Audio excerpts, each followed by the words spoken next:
Hello, hello, hello, comrades. Welcome back. Today I want to start off by telling you that I recently joined Parler, or Parlay if you want to say it the French way. Parlay is of course the French verb for talking. And it's a Twitter alternative. There's a lot of people been joining it. I'm not going to promise to quit Twitter completely, but this is just an alternative to Twitter. If you don't like what Twitter has been doing to censor people, not me in particular. I've only been suspended from Twitter once. But anyway, that's beside the point, because today we're reading more of 1984, and I don't want to delay anymore because I don't have that long today. The baby's gone to sleep, but I want to have lunch soon, and I haven't eaten yet, so we might only get one chapter done today. Oopsie. Just closed the thing I wanted to read. There we go. I didn't want to watch anime. How's it going?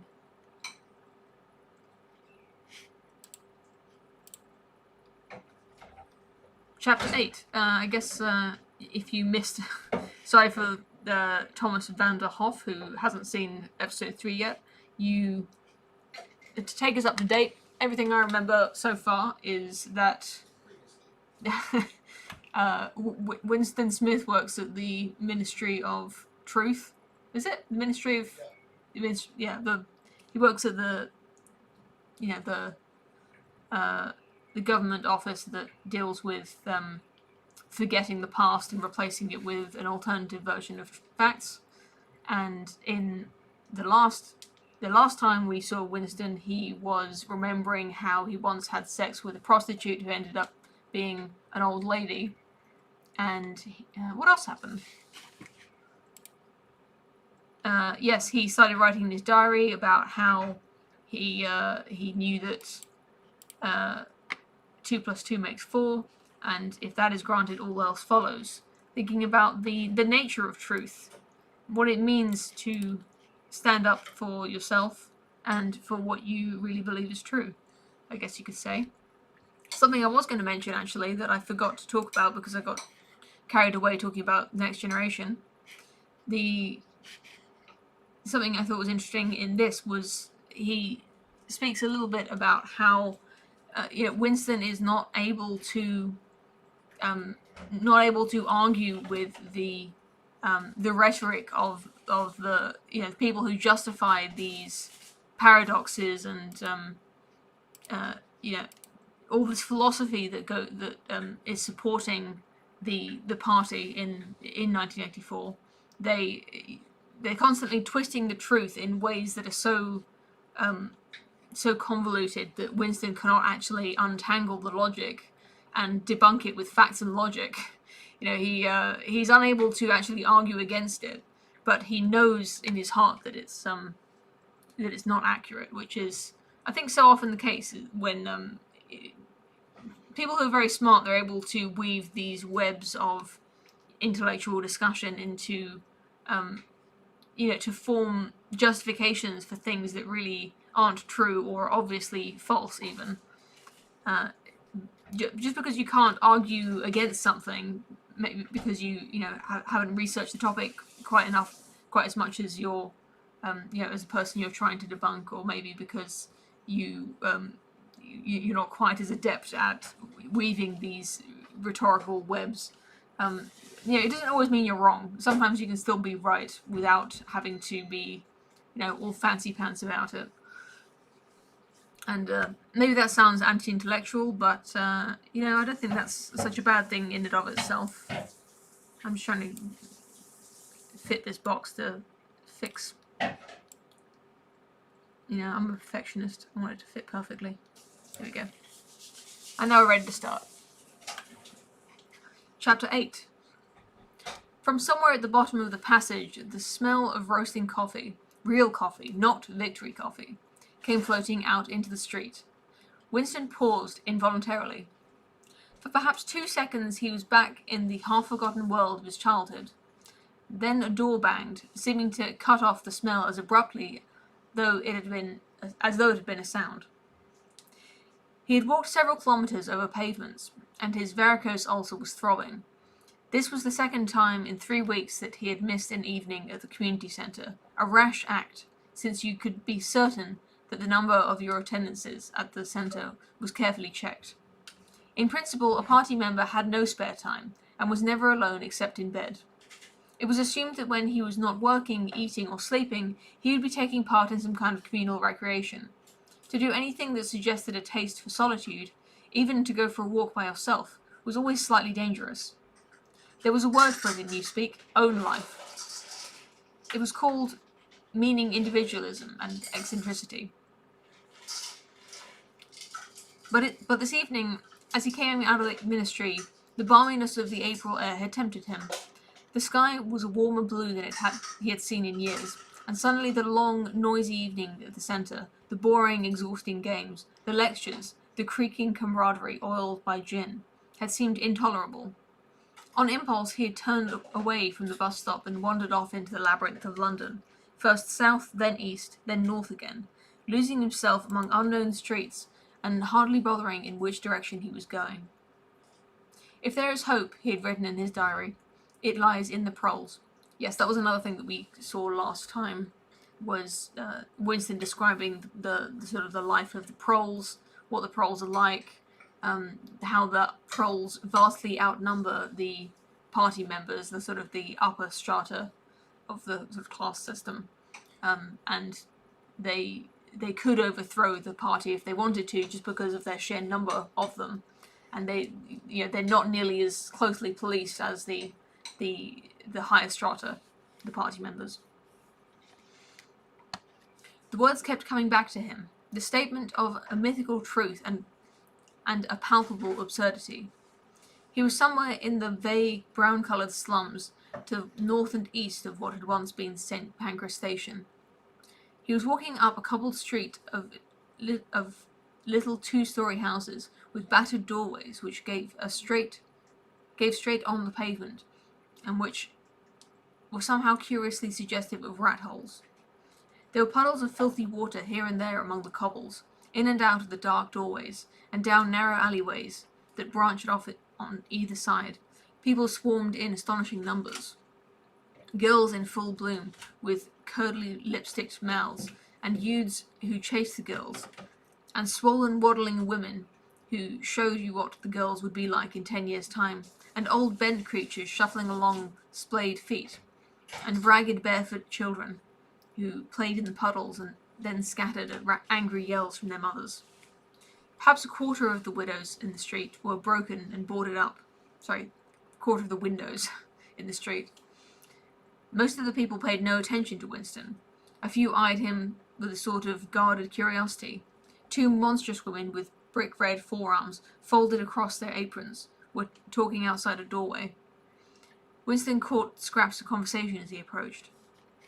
Yes, I says to her, that's all very well, I says, but if you'd have been in my place, you'd have done the same thing as well. It's easy to criticise, I says, but you ain't got the same problems as what I got. Ah, says the other. Oops. Just did a bit of scroll there. That's just it. That's just where it is. The strident voices stopped abruptly. The women studied him in hostile silence as he went past. But it was not the hostility exactly, merely a kind of wariness, a momentary stiffening, as the passing of some unfamiliar animal. The blue overalls of the party could not be a common sight in a street like this. Indeed, it was unwise to be seen in such places, unless you had a definite business there. The patrols might stop if you had happened to run into them. May I see your papers, comrade? What are you doing here? Why did you leave work? Is this your usual way home? And so on and so forth.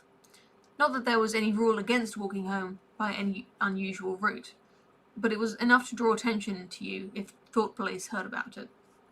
Suddenly the whole street was in commotion. There were yells of warning from all sides. People were shooting into the doorways like rabbits. A young woman leapt out of a doorway, a little ahead of Winston, grabbed up a tiny child playing in a puddle, whipped her apron around it, and leapt back in again, all in one movement. At the same instant, a man in concertina, like black suit, who had emerged from the side alley, ran towards Winston, pointing excitedly to the sky. "Steamer!" he yelled. "Look out, Governor! Bank overhead! Lay down quick!" Steamer was a nickname which, for some reason, the proles applied to rocket bombs. Winston promptly flung himself on his face. The proles were nearly always right when they gave you a warning of this kind. They seemed to possess some kind of instinct which told them several seconds in advance when a rocket was coming, although the rockets supposedly travelled faster than sound. Winston clasped his forearms above his head. There was a roar that seemed like the pavement heave. A shower of light objects pattered on it on his back. When he stood up, he found he was covered with fragments of glass from the nearest window. He walked on. The bomb had demolished a group of houses 200 meters up the street. A black plume of smoke hung in the sky, and below it a cloud of plaster dust in which a crowd was already forming around the ruins. There was a little pile of plaster lying on the pavement ahead of him, and in the middle of it he could see a bright red streak. When he got up to it, he saw that it was a human hand severed at the wrist. Apart from the bloody stump, the hand was so completely whitened as to resemble a plaster cast. He kicked the thing into the gutter, and then, to avoid the crowd, turned down a side street to the right. Within 3 or 4 minutes, he was out of the area which the bomb had affected, and the sordid swarming of life of the streets was going on as though nothing had happened. It was nearly 20 hours, and the drinking shops which the proles frequented, pubs they called them, were choked with customers. From their grimy swing doors, endlessly opening and shutting, there came forth a smell of urine, sawdust, and sour beer. In an angle formed by a projecting house front, 3 men were standing up very close together. The middle of them was holding a folded up newspaper, which the other 2 were studying over his shoulder. Even before he was near enough to make out the expressions on their faces, Winston could see absorption in every line of their bodies. It was obviously some serious piece of news that they were reading. He was a few paces away from them when suddenly the group broke up and 2 of the men were in a violent altercation. For a moment they seemed almost to the point of blows. "Can't you bleeding well listen to what I say? I tell you a number ending in 7 ain't won for over 14 months. "Yes, it has, then." "No, it has not. Back home, I got an old lot of 'em for over 2 years wrote down on a piece of paper. It takes 'em down regular as the clock, and I tell you, no number ending in 7. "Yes, a 7 has one. I could pretty near tell you the bleeding number. 407 it ended in. It were in February, 2nd week of February. "February, your grandmother. I got it all down in black and white, and I tell you, no number." "I will pack it in," said the 3rd man. They were talking about the lottery. Winston looked back when he had gone 30 meters. They were still arguing, with vivid, passionate faces. The lottery, with its weekly paid out of enormous prizes, was the one public event to which the proles paid a serious attention. It was probable that there were some millions of proles for whom the lottery was the principal, if not the only reason for remaining alive. It was their delight, their folly, their anodyne, their intellectual stimulant. Where the lottery was concerned, even people who could barely read and write seemed capable of intricate calculations and staggering feats of memory. There was a whole tribe of men who made a living simply selling systems, forecasts, and lucky amulets. Winston had nothing to do with the running of the lottery, which was managed by the Ministry of Plenty, but he was aware, indeed everyone in the party was aware, that the prizes were largely imaginary. Only small sums were actually paid out, the winners of the big prizes being non-existent persons. In the absence of any real intercommunication between one part of Oceania and another, this was not difficult to arrange. But if there was hope, it lay in the proles. You had to cling on to that. When you put it in words, it sounded reasonable. It was only when you looked at the human beings passing you on the pavement that it became an act of faith. The streets into which he had turned ran downhill. He had a feeling that he had been in this neighborhood before, and that there was a main thoroughfare not far away. From somewhere ahead there came a din of shouting voices. The street took a sharp turn and then ended in a flight of steps which led down into a sunken alley, where a few stall-keepers were selling tired-looking vegetables. In this moment Winston remembered where he was. The alley led into the main street, and down the next turning. Not 5 minutes away was the junk shop, where he had bought the blank book which was now in his diary. And in a small stationer's shop not far away he had bought his pen holder and a bottle of ink. He paused for a moment at the top of the steps. On the opposite side of the alley there was a dingy little pub whose windows appeared to be frosted over, but in reality were merely coated with dust. A very old man, bent but active, with white moustache and that bristled forward like that of a prawn, pushed open the swing door and went in. As Winston stood watching, it occurred to him that the old man, who must be 80 at the least, had already been middle-aged when the revolution happened. He and a few others like him were the last links that now existed with the vanished world of capitalism. In the party itself, there were not many people left whose ideas had been formed before the revolution. The older generation had mostly been wiped out in the great purges of the 50s and 60s, and the few who had survived had long ago been terrified into complete and intellectual surrender. If there were anyone who's still alive who could give you a truthful account of conditions in the early part of the century, it could only be a prole. Suddenly the passage from the history book that he had copied into his diary came back into Winston's mind, and a lunatic impulse took over him. He would go into the pub, he would scrape acquaintance with that old man and question him. He would say to him, "Tell me about your life when you were a boy. What was it like in those days? Were things better than they are now, or were they worse?" Hurriedly, lest he should have time to become frightened, he descended the steps and crossed the narrow street. It was madness, of course. As usual, there were no definite rule against talking into proles and frequenting their pubs, but it was far too unusual an action to pass unnoticed. If the proles appeared, he might be pled an attack of faintness, but it was not likely that they would believe him. He pushed open the door, and a hideous cheesy smell of sour beer hit him in the face. As he entered, the din of voices dropped to about half its volume. Behind his back he could feel everyone's eyeing his blue overalls. A game of darts which was going on at the other end of the room interrupted itself for perhaps as much as 30 seconds. The old man who he had followed was standing at the bar, having some kind of altercation with the barman, a large, stout, hook-nosed young man with enormous forearms. A knot of others, standing round with glasses in their hands, were watching the scene. "I asked you civil enough, didn't I?" said the old man, straightening his shoulders pugnaciously. "You telling me you ain't got a pint mug in the old bleeding boozer?" "And what in hell's name is a pint?" said the barman, leaning forward on the tips of his fingers on the counter. Ark at him! Calls himself a barman and don't know what a pint is. Why, a pint's the half of a quart, and there's 4 quarts in a gallon. Have to teach you the ABC next." "Never heard of 'em," said the barman shortly. "Litre and half-litre, that's all we serve. There's the glasses on the shelf in front of you." "I likes a pint," persisted the old man. "You could have dwarfed me off a pint easy enough.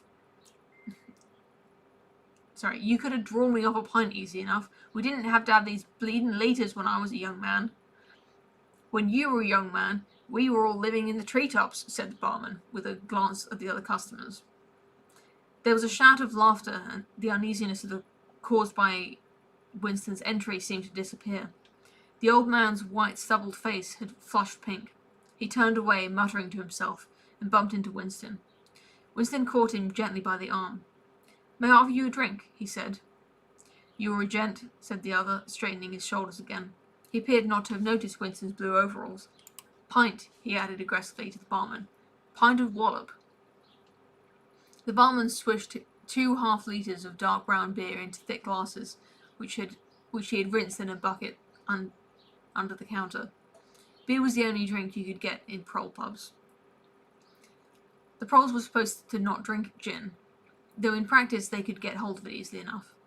The game of darts was in full swing again, and the knot of men at the bar had begun talking about lottery tickets. Winston's presence was forgotten for a moment. There was a deal table under the window, where he and the old man could talk without fearing of being overheard. It was horribly dangerous, but at any rate there was no telescreen in the room, a point he had made sure of as soon as he came in. He could have drawn me off a pint, grumbled the old man as he settled down behind the glass. A half-litre ain't enough. I don't satisfy, and the old litres too much. It starts my bladder running, let alone the price. You must have seen great changes since you were a young man, said Winston tentatively. The old man's pale eyes moved from the dartboard to the bar, and from the bar to the door of the gents, as though it were in the bar-room that he expected the changes to have occurred. The beer was better, he said finally, and cheaper. When I was a young man, mild beer, wallop we used to call it, 4p a pint. That was before the war, of course. Which war was that? Said Winston. It's all wars, said the old man vaguely. He took up his glass and his shoulders straightened again. He is wishing you the very best of health. In his lean throat, the sharp-pointed Adam's apple made a surprisingly rapid up-and-down movement, and the beer vanished. Winston went to the bar and came back with 2 more half-litres. The old man appeared to have forgotten his prejudice against drinking a full litre. You are very much older than I am, said Winston. You must have been a grown man before I was born. You can remember what it was like in the old days, before the Revolution. People of my age don't really know anything about those times. We can only read about them in books, and what it says in the books may not be true. I should like your opinion on that. The history books say that the life before the Revolution was completely different from what it is now. There was the most terrible oppression, injustice, poverty, worse than anything we can imagine. Here in London, the great mass of the people never had enough to eat from birth to death. Half of them hadn't even boots on their feet. They worked 12 hours a day. They left school at 9. They slept 10 in a room. And at the same time, there were very few people, only a few thousand. The capitalists, they were called, who were rich and powerful. They owned everything that there was to own. They lived in great gorgeous houses with 30 servants, and they rode about in motor cars and 4-horsed carriages. They drank champagne. They wore top hats. The old man brightened suddenly. Top hats, he said. Funny you should mention 'em. The same thing came into my end only yesterday. I don't know why. I was just thinking, I ain't seen a top hat in years. Gone right they have.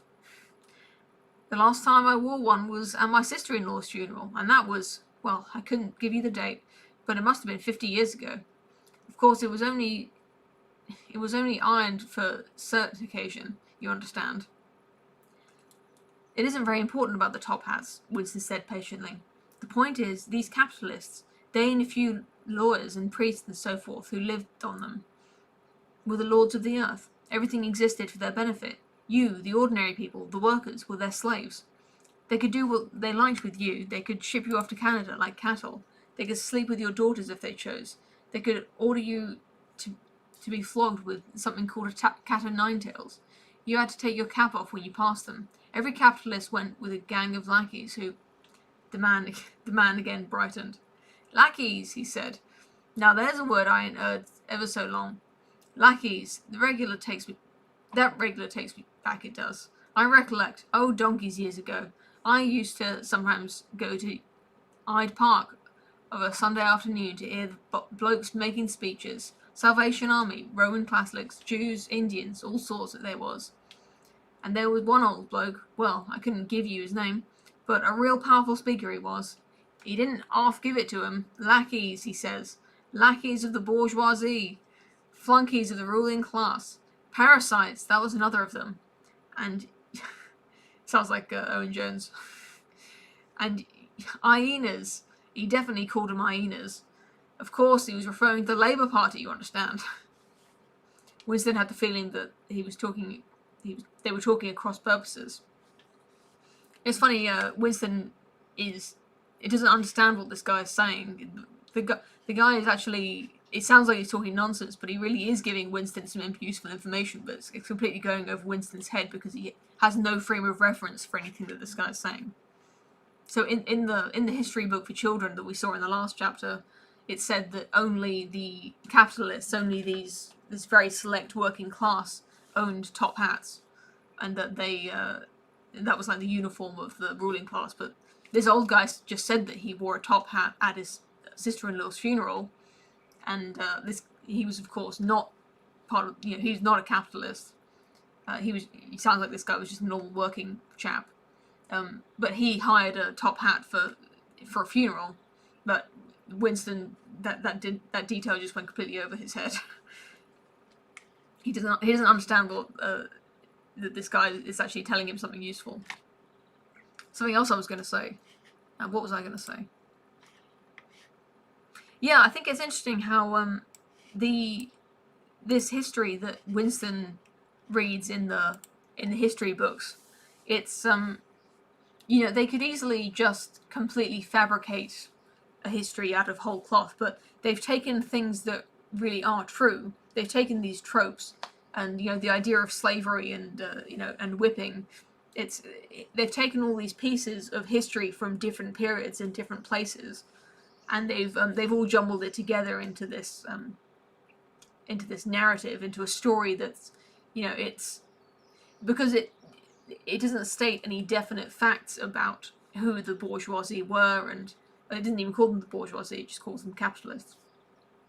It doesn't state any particular facts about particular people in a particular time or place. So technically all of these things that Winston thinks about the past really did happen in the past, in our past, in the real world, before it diverged into the 1984 world. Presumably we shared the same past as Winston leading up to like 1940 or something. Anyway, all this stuff about slavery and capitalists, it's all like, it has the kind of shadow of truth to it. And I think that is actually what happens to history. Maybe not quite as drastically or as quickly as this, but I was talking to one of my American friends. You might have seen them if you watch any of Unpopular Opinions, the stream that I sometimes go on Academic Agent's channel. One of the streamers is Radical Liberation, he's called, or Stephen Carson is his real name. I'm not doxing him, he's quite open about the fact he's called that. Anyway, he was talking about how the story of Abraham Lincoln, for instance, is massively sort of mythologized in American history. It's like there are a few things about Abraham Lincoln that are that they're true things, but they're spun into this amazing story of that makes him into this kind of hero figure, and now he's literally enshrined in a temple in Washington. The statue of it's, I don't know why I never noticed it before, but the statue of Abraham Lincoln is in the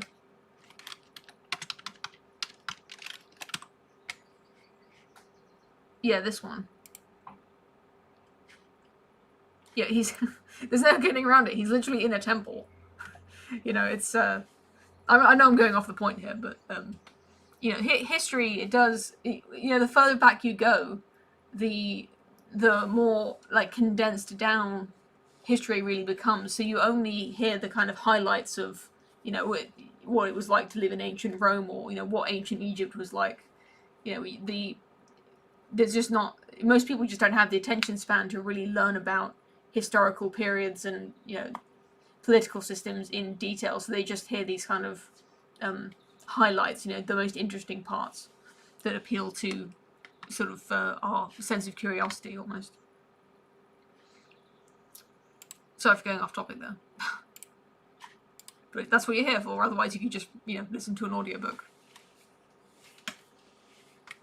Sorry, I've just seen someone in the chat mention Master and Commander. I don't know what the context is, but I like that film. I don't know if you're saying you're being complimentary or not, but I like it anyway.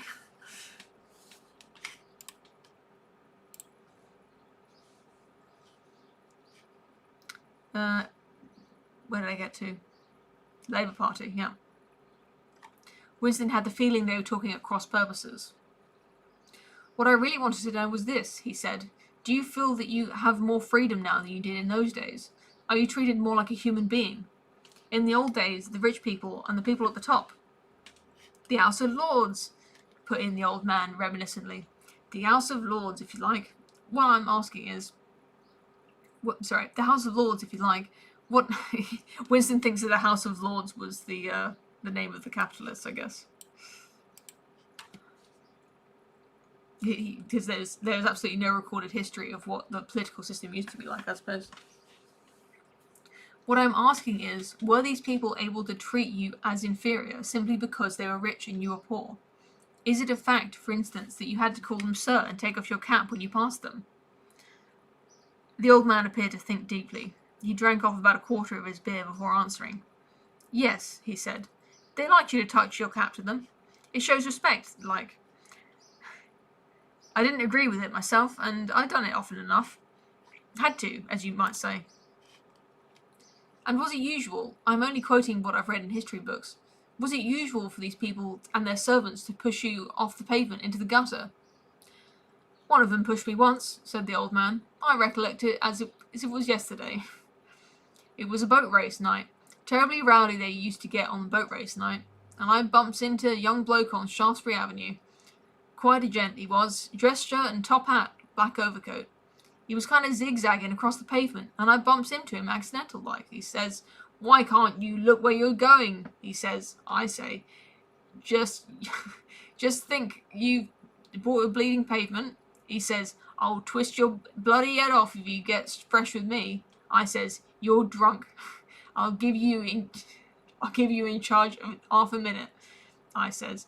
And if you'll believe me, he puts his hand on my chest and gives me a shove as pretty near sent me under the wheels of a bus. Well, I was young in them days, and I was going to have fetched him one, only. A sense of hopelessness took over Winston. The old man's memory was nothing but a rubbish heap of details. One could question him all day without getting any real information. The party histories might still be true, after a fashion, but they might even be completely true. He made a last attempt. "Perhaps I have not made myself clear," he said. "What I'm trying to say is this. You have been alive a very long time. You lived half your life before the revolution. In 1925, for instance, you were already grown up. Would you say, from what you can remember, that life in 1925 was better than it is now, or worse? If you could only choose, which would you prefer to live in, then or now?" The old man looked meditatively at the darts board. He finished up his beer more slowly than before. When he spoke, it was with a tolerant, philosophical air, as though the beer had mellowed him. "I know what you expect me to say," he said. "You expect me to say I'd sooner be young again. Most people would say they'd sooner be young if you asked them.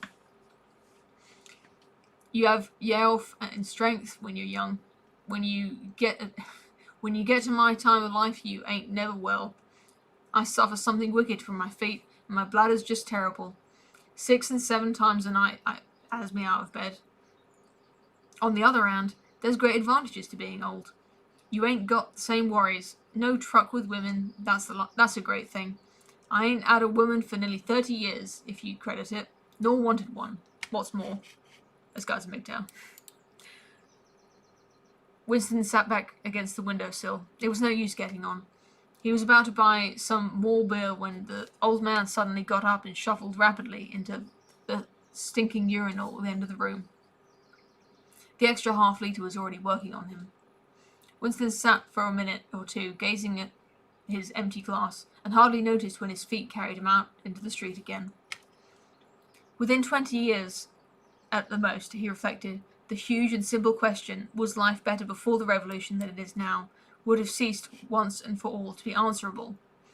But in effect it was unanswerable even now, since the few scattered survivors from the ancient world were incapable of comparing one age with another. They remembered a million useless things, a quarrel with a workmate, a hunt for a lost bicycle pump, the expression on a long-dead sister's face, the swirls of dust on a windy morning 70 years ago, but all the relevant facts were outside the range of their vision. They were like the ant, which can see small objects but not large ones. And when memory failed, the written records were falsified. When that happened, the claim of the party to have improved the conditions of human life had got to be accepted, because there did not exist, and never again could exist, any standard against which it could be tested. At this moment, his train of thought stopped abruptly. He halted and looked up. He was in a narrow street with a few dark little shops. interspersed among dwelling houses. Immediately above his head there hung 3 discoloured metal balls, which looked as if they'd once been gilded. He seemed to know the place. Of course, he was standing outside the junk shop where he'd bought the diary. A twinge of fear went through him. It had not been sufficiently rash act to buy the book in the beginning, and he had sworn never to come back near the place again. And yet the instant he had allowed his thoughts to wander, his feet had brought him here of their own accord. It was precisely against suicidal impulses of this kind that he had hoped to guard himself by opening the diary. At the same time he noticed that altogether it was nearly 21 hours, and the shop was still open. With the feeling that he would be less conspicuous inside than hanging out on the pavement, he stepped through the doorway. If questioned, he could plausibly say he was trying to buy razor blades. The proprietor had just lighted a hanging oil lamp, which gave off an unclean but friendly smell. He was a man of perhaps 60, frail and bowed, with a long, benevolent nose, and mild eyes distorted by thick spectacles. His hair was almost white, but his eyebrows were bushy and still black. His spectacles, his gentle, fussy movements, and the fact that he was wearing an aged jacket of black velvet, gave him a vague air of intellectuality, as though he had been some kind of literary man, or perhaps a musician. His voice was soft, as though faded, and his accent less debased than that of the majority of the proles. "I recognized you on the pavement," he said immediately. "You're the gentleman that bought the young lady's keepsake album. That was a beautiful bit of paper, that was. Cream laid, it used to be called. But there's no paper like that made for, I dare say 50 years. He peered at Winston over the top of his spectacles. "Is there anything special I can do for you, or did you just want to look around?"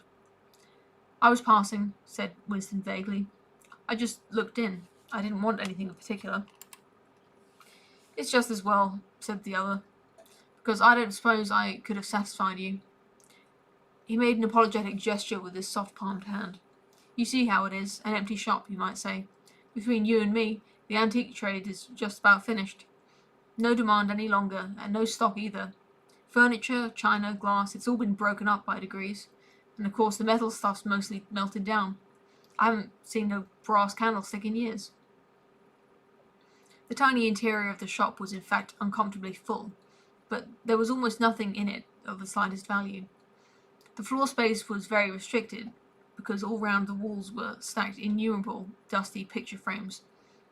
In the window there were trays of nuts and bolts, worn-out chisels, penknives and with broken blades, tarnished watches that did not even pretend to be in going order, and other miscellaneous rubbish. Only on a small table in the corner was there a litter of odds and ends, lacquered snuff-boxes, agate brooches, and the like, which looked as though they might include something interesting. As Winston wandered towards the little table, his eyes were caught by a round, smooth thing that gleamed softly in the lamplight. He picked it up. It was a heavy lump of glass, curved on one side, flat on the other, making an almost hemisphere.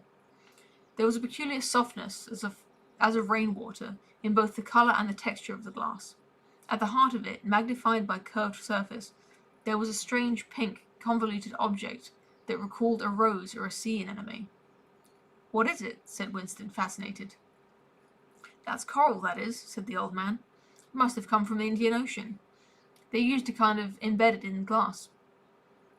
That wasn't made less than 100 years ago. More, by the look of it." "It's a beautiful thing," said Winston. "It is a beautiful thing," said the other appreciatively. "But there's not many that'd say so nowadays," he coughed. "Now, if it so happened that you wanted to buy it, that'd cost you $4.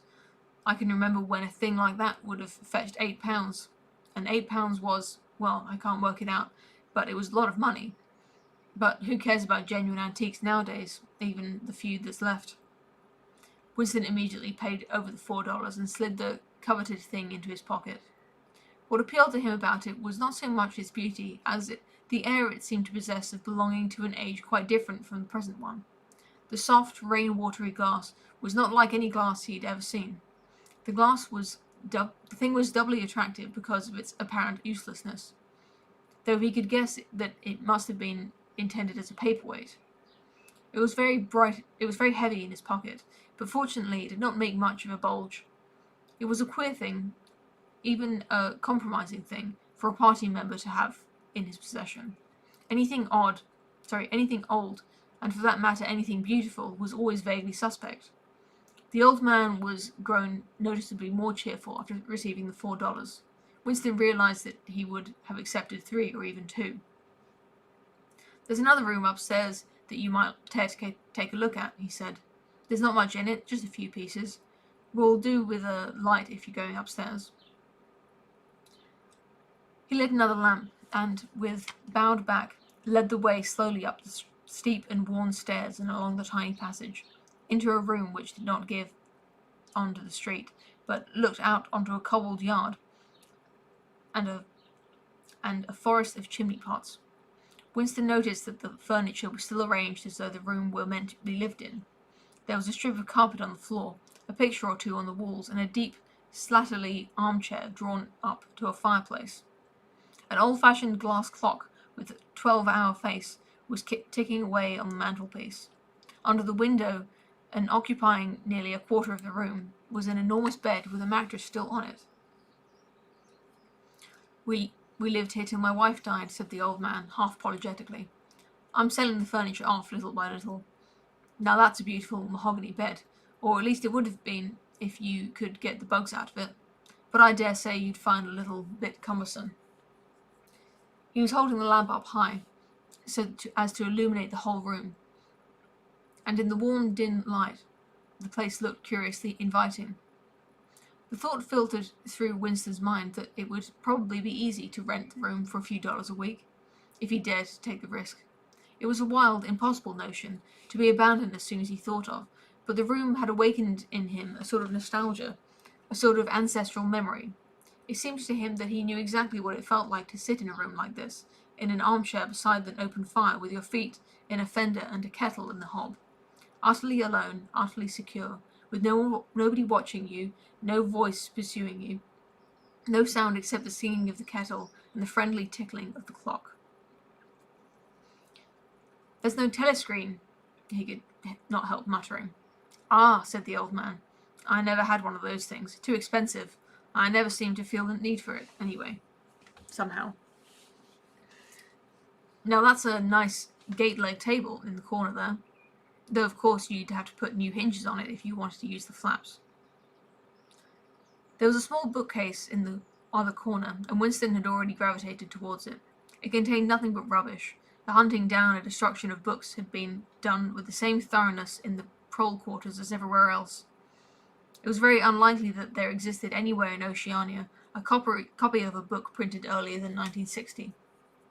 The old man, still carrying the lamp, was standing in front of a picture in the rosewood frame which hung on the other side of the fireplace opposite the bed. "Now, if you happen to be interested in old prints and all," he began delicately. Winston came across to examine the picture. It was a steel engraving of an oval building with rectangular windows, and a small tower in front. There was a railing running round the building, and at the rear end there appeared to be a statue.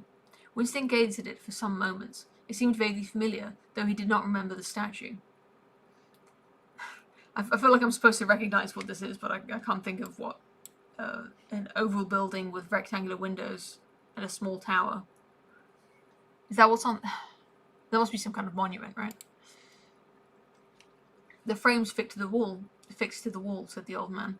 "But I could unscrew it for you, I dare say." "I know that building," Winston said finally. "It's in ruin now. It's in the middle of a street outside the Palace of Justice." "That's right, outside the law courts. It was bombed in, many years ago. It was a church at one time, St. Clement's Danes, its name was." He smiled apologetically, as though conscious of saying something slightly ridiculous, and added, "Oranges and lemons, sing the bells of St. Clement's." "What's that?" said Winston. "Oh, oranges and lemons, say the bells of St. Clement's. That was a rhyme we had when I was a little boy. How it goes on I don't remember, but I know how it ended. Here comes a candle to light you to bed. Here comes the chopper to chop off your head. It was a kind of dance. They held out their arms for you to pass under, and when they came to here comes a chopper to chop off your head, they brought their arms down and caught you. It was just names of churches. All the London churches were in it. All the principal ones, that is. Did you guys ever play that game? We used to play it as well. It's funny that we're English traditions that have been passed down since Orwell's time. You link arms like this with somebody else and then up and down. Winston wondered vaguely at what century the church belonged. It was always difficult to determine the age of a London building. Anything large and impressive, if it was reasonably new in appearance, was automatically claimed as having been built since the Revolution, while anything that was obviously of early... Oh dear, that's happened again. See my email address. Oh. I don't know how I did that.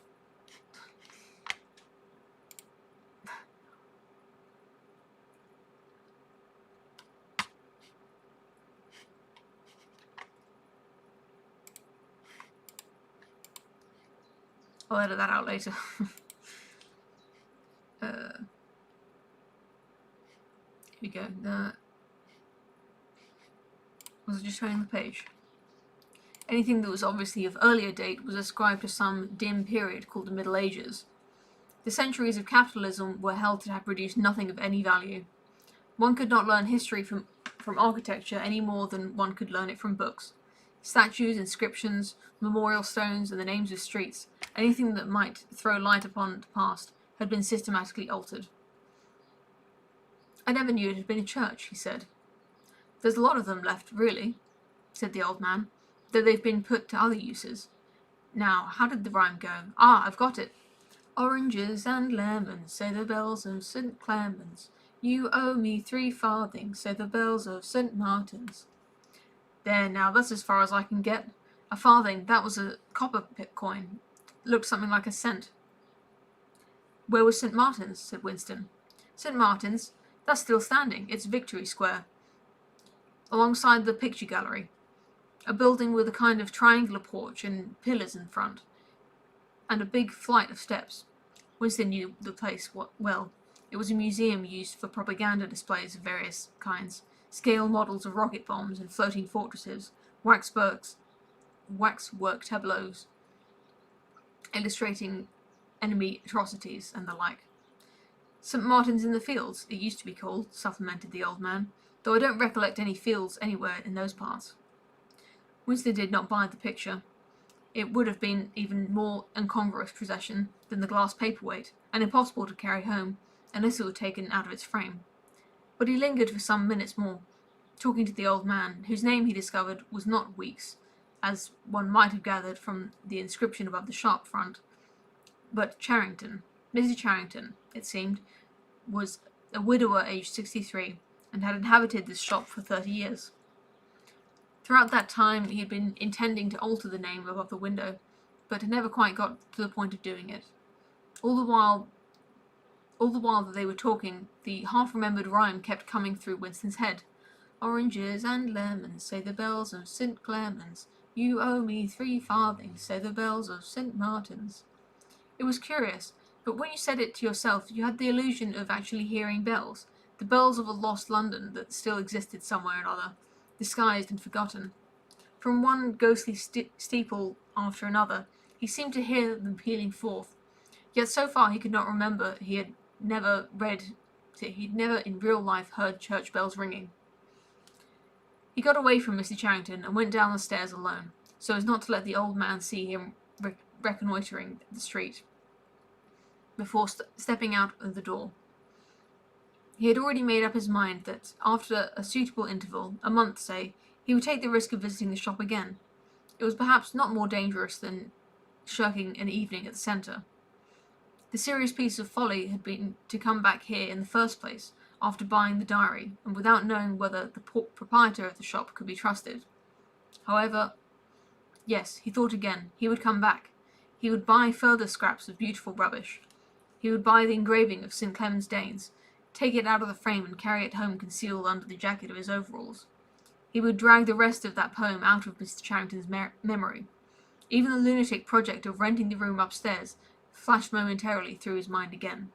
For perhaps 5 seconds exultation made him careless, and he stepped out onto the pavement without so much as a preliminary glance through the window. He had even started humming to an improvised tune. Oranges and lemons, say the bells of St. Clement's, you owe me 3 farthings, say the... Suddenly his heart seemed to turn to ice and his bowels to water. A figure in blue overalls was coming down the pavement, not 10 meters away. It was the girl from the fiction department, the girl with the dark hair. The light was failing, but there was no difficulty in recognizing her. She looked at him straight in the face, then walked quickly on as though she had not seen him. For a few seconds Winston was too paralyzed to move. Then he turned to the right and walked heavily away, not noticing for a moment that he was going in the wrong direction. At any rate, one question was settled. There was no doubting any longer that the girl was spying on him. She must have followed him here, because it was not credible that by pure chance she should have happened to be walking on the same evening up the same obscure back street, kilometers distant from any quarter where the party members lived. It was too great a coincidence. Whether she was really an agent of the thought police or simply an amateur spy actuated by officiousness hardly mattered. It was enough that she was watching him. Probably she had seen him go into the pub as well. It was an effort to walk. The lump of glass in his pocket banged against his thigh at each step, and he was half-minded to take it out and throw it away. The worst thing was the pain in his belly. For a couple of minutes he had the feeling that he would die if he did not reach a lavatory soon. But there would be no public lavatories in a quarter like this. Then the spasm passed, leaving a dull ache behind. The street was a blind alley. Winston halted, stood for several seconds, wondering vaguely what to do, then turned round and began to retrace his steps. As he turned, it occurred to him that the girl had only passed him 3 minutes ago, and that by running he could probably catch up with her. He could keep her track till they were in some quiet place, and then smash her skull with a cobblestone. The piece of glass in his pocket would be heavy enough to do the job. But he abandoned the idea immediately, because even the thought of making any physical effort was unbearable. He could not run, he could not strike a blow. Besides, she was young and lusty and would defend herself. He thought of hurrying into the community centre and staying there till the place closed, so as to establish a partial alibi for the evening. But that too was impossible. A deadly lassitude had taken hold of him. All he wanted was to get home quickly and sit down and be quiet. Thank you, Thomas van der Hoff, for the bells of Old Bailey. It was after 22 hours when he got back to the flat. The lights would be switched off at the main at 23:30. It's 23:30. That's 11:30, isn't it? I wondered if when he mentioned earlier about the metric system and the pints no longer being used as a measure of that, I wondered if the hours that he was stating were not the 24 hours that we know, but maybe they'd gone to some kind of 20-hour system or a 10-hour. Well, it wouldn't be 10 hours because we already know he's already stated that times that go beyond that. But I wondered if there were some kind of different measure of hours in the day. But 23 hours must be 11 p.m. He went into the kitchen and swallowed nearly a teacupful of Victory gin. Then he went to the table in the alcove, sat down, and took the diary out of the drawer. But he did not open it at once. From the telescreen, a brassy female voice was squalling a patriotic song. He sat staring at the marbled cover of the book, trying without success to shut the voice out of his consciousness. It was at night that they came for you, always at night. The proper thing to do was to kill yourself before they got you. Undoubtedly, some people did so. Many of the disappearances were actually suicides, but it needed desperate courage to kill yourself in a world where firearms or any quick and certain poison were completely unprocurable. He thought with a kind of astonishment of the biological uselessness of pain and fear, the treachery of the human body which always freezes into inertia the exact moment when a special effort is needed. He might have silenced the dark-haired girl if only he had acted quickly enough, but precisely because of the extremity of his danger, he had lost the power to act. It struck him that in moments of crisis one is never fighting against the external enemy, but always against one's own body. Even now, in spite of the gin, The dull ache in his belly made consecutive thought impossible. And it is the same, he perceived, in all seemingly heroic or tragic situations. On the battlefield, in the torture chamber, on a sinking ship, the issues that you are fighting for are always forgotten, because the body swells up until it fills the universe. And even when you are not paralyzed by fright or screaming with pain, life is a moment-to-moment struggle against the hunger or cold or sleeplessness, against a sour stomach or an aching tooth. He opened the diary. It was important to write something down. The woman on the telescreen had started a new song. Her voice seemed to stick into his brain like jagged splinters of glass. He tried to think of O'Brien, for whom or to whom the diary was written, but instead he began thinking of the things that would happen to him after the thought police took him away. It would not matter if they killed you at once. To be killed was what you expected. But before death, nobody spoke of such things, yet everybody knew of them. There was a routine of confession that had to be gone through. The grovelling on the floor and screaming for mercy, the crack of broken bones, the smashed teeth, and bloody clots of hair. Why did you have to endure it, since the end was always the same? Why was it not possible to cut a few days or weeks out of your life? Nobody ever escaped detection, and nobody ever failed to confess. When once you had succumbed to thought crime, it was certain that by a given date you would be dead. Why then did that horror, which altered nothing, have to lie embedded in future time? He tried, with a little more success than before, to summon up the image of O'Brien. "We shall meet in a place where there is no darkness," O'Brien had said to him. He knew what it meant, or thought he knew. The place where there is no darkness was the imagined future, which one would never see, but which, by foreknowledge, one could mystically share in. But with the voice from the telescreen nagging at his ears, he could not follow the train of thought further. He put a cigarette in his mouth. Half of the tobacco promptly fell out onto his tongue, a bitter dust which was difficult to spit out. The face of Big Brother swam into his mind, displacing that of O'Brien. Just as he had done a few days earlier, he slid a coin out of his pocket and looked at it. The face gazed up at him, heavy, calm, protecting. But what kind of smile was hidden beneath the dark moustache? Like a leaden knell, the words came back to him. War is peace, freedom is slavery, ignorance is strength. Oh, that's the end of part 1. To be continued, my friends. My mouth is awfully dry, and that's the end of this for me. I'm gonna have my lunch. I hope you all enjoy the rest of your day or your evening if you're in another time zone experiencing the future. Thank you for joining me today. I'll see you again soon, I hope.